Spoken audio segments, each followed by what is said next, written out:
जरा सोचिए, मुंबई से नागपुर 12 घंटे का लंबा सफर, और वो सिमट जाए सिर्फ 3 घंटे में।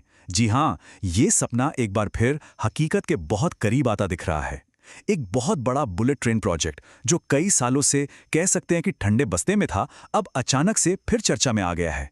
तो चलिए जानते हैं कि ये महत्वाकांक्षी योजना आखिर क्यों और कैसे पटरी पर लौट रही है। देखिए, इस प्रोजेक्ट का सफर भी किसी रोलर कोस्टर राइड से कम नहीं रहा है। 2020 में इसका ऐलान बड़े जोर शोर से हुआ था, लेकिन फिर करीब 3 साल की एक लंबी खामोशी छा गई और अब अचानक से ये फिर सुर्खियों में है। और इस बार इसके पीछे कुछ ठोस वजहें भी हैं। तो सवाल ये उठता है कि आखिर ऐसा क्या बदल गया कि ये इतनी बड़ी योजना अचानक से फाइलों से बाहर आ गई है।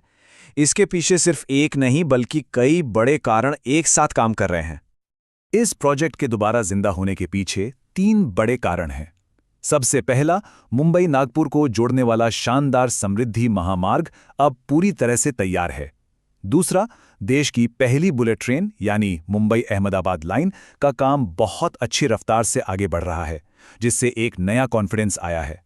और तीसरा, और शायद सबसे जरूरी, राज्य और केंद्र दोनों ही सरकारें अब इस प्रोजेक्ट को आगे बढ़ाने के लिए काफी सीरियस दिख रही हैं। तो चलिए अब इस प्रोजेक्ट के असली विजन पर आते हैं।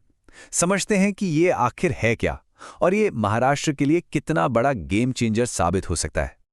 ये कोई छोटी मोटी लाइन नहीं है, बल्कि एक बहुत बड़ा कॉरिडोर है।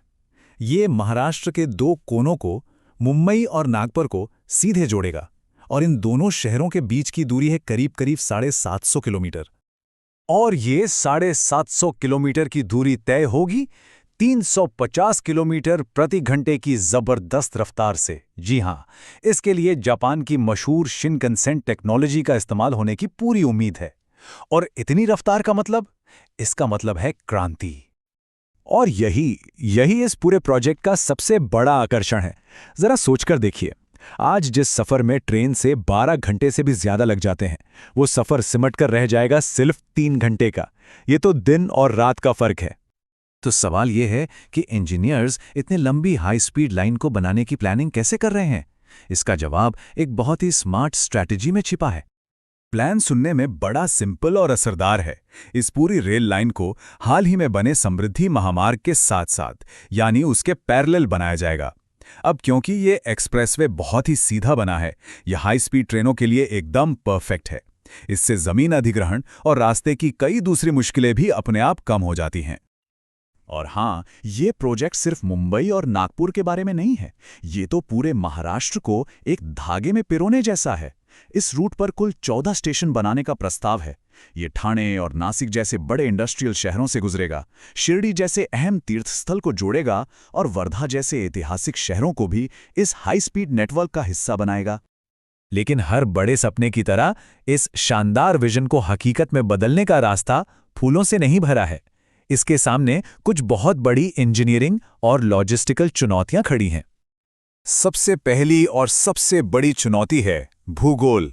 ये जो रूट है, ये पश्चिमी घाट के मुश्किल पहाड़ी इलाकों से होकर गुजरेगा, और ऐसे ऊबड़-खाबड़ इलाके में हाई स्पीड ट्रेन के लिए एकदम सीधी पटरी बिछाना अपने आप में एक इंजीनियरिंग चमत्कार से कम नहीं होगा। और इस चुनौती का पैमाना समझने के लिए ये तुलना देखिए। Mumbai Ahmedabad bullet train project में सिर्फ एक सुरंग की जरूरत है, सिर्फ एक, जबकि मुंबई नागपुर लाइन के लिए अनुमान है कि लगभग 15 सुरंगें बनानी पड़ेंगी। ये इंजीनियरिंग की कॉम्प्लेक्सिटी में एक बहुत बहुत बड़ी छलांग है। इसके अलावा एक और बड़ा मुद्दा है जमीन का। इस प्रोजेक्ट के लिए 1245 हेक्टेयर से भी ज्यादा जमीन का अधिग्रहण करना होगा, जो अपने आप में एक बहुत बड़ी और काफी संवेदनशील प्रक्रिया होती है। तो इतनी सारी चुनौतियों को देखते हुए इस प्रोजेक्ट का भविष्य क्या है, और ये सपना हकीकत बनने से आखिर कितना दूर है? देखिए, सबसे पहले तो ये समझना जरूरी है कि प्रोजेक्ट अभी भी कागजों पर है, यानी स्टडी फेज में। National high speed rail corporation limited यानी NSHRCL ने इसकी एक शुरुआती रिपोर्ट, जिसे DPR कहते हैं, वो तो जमा कर दी है, लेकिन फाइनल रिपोर्ट पर अभी भी काम चल ही रहा है। तो जमीन पर काम शुरू होने से पहले कई जरूरी पड़ावों को पार करना होगा। सबसे पहले DPR फाइनल होगी, फिर केंद्र सरकार से मंजूरी लेनी होगी। उसके बाद आएगा सबसे बड़ा सवाल, पैसे का इंतजाम करना। और इन सब के बाद ही भूमि अधिग्रहण और कंस्ट्रक्शन शुरू हो पाएगा। तो हाँ, ये एक लंबा रास्ता है। तो कुल मिलाकर इस पूरे प्रोजेक्ट का भविष्य दो सबसे बड़े सवालों पर आकर टिक जाता है। पहला, क्या इसे सरकार से फाइनल हरी झंडी मिलेगी? और दूसरा, इसे बनाने के लिए जो हजारों करोड़ रुपए का भारी भरकम फंड चाहिए, वो आखिर आएगा कहां से?